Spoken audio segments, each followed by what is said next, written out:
آپ کا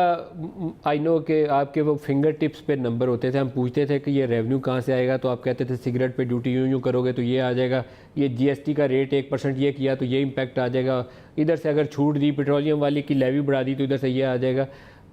500 ارب کی شارٹ فال ہے، ایڈوانس ٹیکس بھی اکٹھا کیا ہوا ہے، ایکسپورٹرز کے ریفنڈز بھی روکے ہوئے ہیں، اس کے اوپر اگر انویسٹیگیٹ کریں گے نا تو پتہ چلے گا کہ ہم نے 700-800 ارب کی بنگلنگ کی ہوئی ہے ٹیکس نمبرز کے اندر۔ یہ اتنا بڑا فیاسکو کیوں ہو گیا 8-9 ماہ کے اندر؟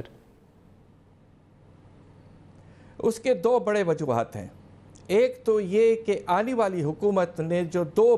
ایک طرح سے منی بجٹ پیش کیے، اس میں توجہ اس پہ نہیں دی گئی کہ ہم ریونیوز میں کس طرح اضافہ کریں، اور جو آخری منی بجٹ آیا ہے جنوری میں، اس میں تو آپ نے بہت سے مراد دے دیے، اور آپ نے ایگزیمشنز جو خاص طور پہ امیر طبقہ ہے ان کو آپ نے کافی حد تک فائدہ پہنچایا۔ دوسری طرف جب یہ حکومت آئی تھی، ہم سب اس بات پہ خوش تھے کہ ان کی توجہ اس بات پہ تھی کہ خرچوں میں کمی لائی جائے، مگر آپ دیکھیے کہ پہلے 8-9 مہینے میں خرچوں میں خاص طور پہ کرنٹ ایکسپینڈیچر میں بہت تیزی سے اضافہ ہوا ہے،